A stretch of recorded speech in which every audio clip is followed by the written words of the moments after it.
The very first few chapters of a manga is always incredibly important. This portion of your story is going to determine whether or not your audience is going to develop an investment to your story, and it's going to determine whether or not they're going to want to continue reading. That is why on Viz.com, the official provider for Shonen Jump manga, the first 3 chapters of One Piece are available to read for free. You obviously have to pay and get a subscription to read the rest of the series, but the first 3 chapters are free for you to read because those are obviously going to dictate whether or not you want to continue reading and actually pay for a subscription so you can read the rest of the story. I personally think Oda did a terrific job with the first chapters in One Piece, with chapter 1 being my favourite first chapter to any manga I have ever read. We aren't going to be talking about chapter 1 today though, we are going to be focusing on chapter 3, and I'm going to shortly explain why this chapter has a terrific long-lasting impact and why it adds so much to the overall themes of One Piece as a story. There's a scene in this chapter that is quite overlookable, and I actually think what it does for One Piece as a story is quite incredible. As I'm sure you know, the Marines in One Piece are a massive organisation that belong to the world government. They are the military sea force, and they are perceived as the good guys by the common individuals in the world of One Piece, and pirates are perceived as the bad guys. However, it isn't as clear cut as that. Morality is the furthest thing from black and white in One Piece. In fact, it is of a million different shades. This is a world where barely anything is clear cut, especially when it comes to morality. Just because you're a pirate and a criminal and perceived by many as a bad person doesn't mean you're a bad person. You can be a good person and be a pirate like most of our main protagonists. And on the other hand, just because you're a marine and a perceived good guy doesn't mean you're always a good person. You can be a marine and be a very bad person like we've seen multiple times in the story. In fact, there actually lies a very deep-rooted corruption within the Marines. A lot of the higher-ups are immoral and corrupt individuals, and because they're at the top of the food chain, the people at the bottom of the food chain of the Marines have to follow the orders of their superiors, and that makes them do some corrupt and immoral things, giving the entire organization a very ingrained sense of corruption. Chapter 3 of One Piece has a scene which creates this innate sense of corruption within the Marines right off the bat with the introduction of Helmeppo. This scene has a very long-lasting impact, and it's actually very important when it comes to establishing the themes that encompass One Piece's politics. Before we talk about Helmeppo though, let me provide the necessary context for this scene. We're in Shell's Town, and Luffy wants to meet Zoro and see if he's a man worthy of recruiting to join his crew. At this point, Zoro has been mentioned quite a few times, and his introduction has been built up pretty well. Alvida mentioned him first in chapter 2, calling him a bold and infamous bounty hunter, and we get a silhouette of his design that paints him as this cunning and menacing individual. Later on in the same chapter, Kobe refers to Zoro as a demonic beast, and kicking off chapter 3, he goes on to say that Zoro is like a bloodthirsty hound, which just adds to this villainous expectation we have for Zoro, and that has been built up by Oda. And lastly, in Shell's Town, when Luffy mentioned the name of Zoro in a restaurant, the individuals nearby shrieked and cowered as if they had heard some sort of demonic curse. All 3 of these mentions serve to build up this expectation for Zoro. We're expecting him to be this really evil, menacing and scary individual, and upon his introduction he definitely has that raw demonic vibe and aura, but there's something that happens upon his introduction that makes this entire image we have of him rather questionable. An innocent little girl climbs over the fence and into the Marines' base to feed Zoro. Zoro being a prisoner of the Marines. It's worth mentioning that at this point the Marines have been built up to be the good guys of the One Piece world, and these are the same Marines that the good-natured Kobe wishes to join in order to defeat the bad guys, being pirates. So why is this little girl here, and why is she making Zoro food? This guy is supposed to be evil, right? And why is Zoro refusing to take the food from her? What sort of man who's been tied up to a pole for 9 days refuses the offer of food? It creates this mystique around Zoro and makes you think that he may not be as evil as you initially thought. But before this interaction could end, it is interrupted by the entrance of Helmeppo. Helmeppo is the first individual in One Piece that we are introduced to that has any sort of association to the Marines. He is the son of Marine Captain Axehand Morgan, and he is honestly quite detestable. From his demeanor to his character design, it becomes immediately clear that this guy isn't good-natured.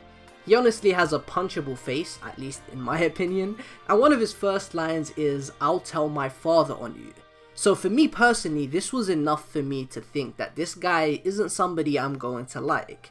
Even Luffy refers to Helmeppo as a weirdo just based off of his first impression of the guy, and considering Luffy is the embodiment of freedom and he says whatever comes to his mind, Oda is trying to convey this pure and almost childlike initial reaction to his audience through Luffy. So we're all supposed to look at this guy as a weirdo immediately upon meeting him. So at this point, I personally don't have high hopes for Helmeppo, and I don't think I'm gonna like the guy at all.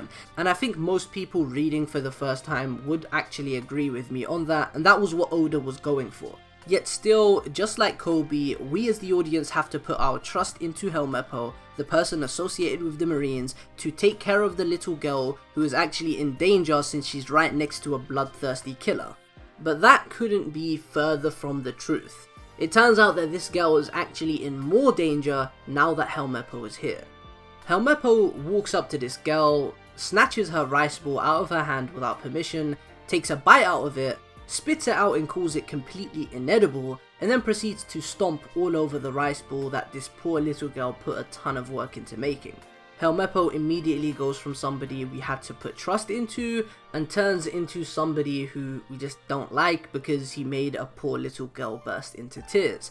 If his initial introduction and dialogue wasn't enough to make you dislike Helmeppo, then you definitely don't like him now. But that isn't even close to the worst of it.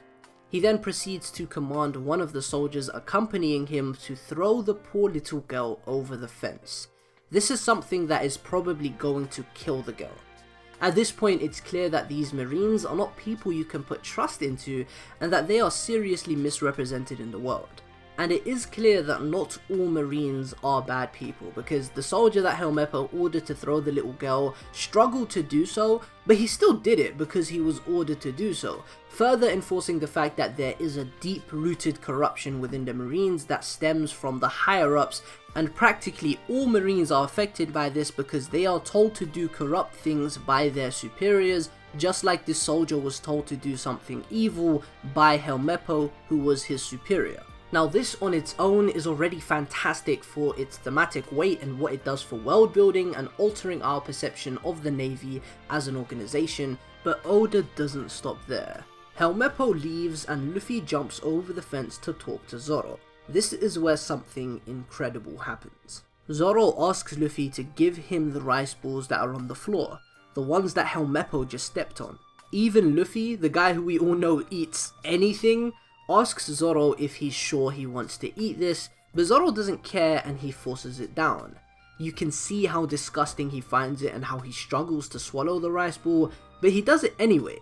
And then he tells Luffy to tell the little girl that he ate all of it and to tell her that it was delicious. The fact that Zoro wants Luffy to tell the girl that he ate it enforces the fact that Zoro didn't eat the rice ball out of hunger, but rather he ate it for the sake of the little girl and to make her happy. It makes no sense for him to change his mind because initially he was telling her he didn't want the rice ball, but since Helmeppo hurt her feelings, Zoro wanted to eat the rice ball and have Luffy convey the news to her and make her feel better, which he succeeded in doing.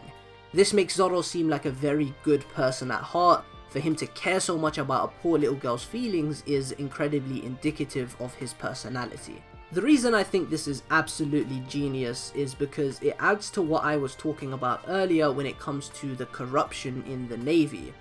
Imagine you had no idea who Zoro and Helmeppo were and all you knew about them was their status in the world. You know Zoro is a bounty hunter who is commonly known as a bloodthirsty killer, and you know Helmeppo is the son of a naval officer, somebody who's supposed to be courteous and good to people. If you were told one of them stepped on a little girl's rice ball and made her cry and the other one picked it up and ate it to make her feel good, who would you think made the little girl cry and who would you think ate the stepped on rice ball to make the girl happy? 99% of individuals would think Helmeppo ate the rice ball to make the little girl happy, but no, Helmeppo stepped all over the rice ball and he was the actual villain or culprit in this situation. Zoro, the perceived bad guy, is actually the courteous and good individual in this situation, and Helmeppo, the perceived good guy, is the one who stepped all over the little girl's hard work, made her cry, and attempted to kill her. This creates a very interesting dichotomy between Zoro, the perceived bad guy, and Helmeppo, the perceived good guy, and makes it especially clear that in One Piece, morality is not black and white, and you cannot judge a person by their social standing.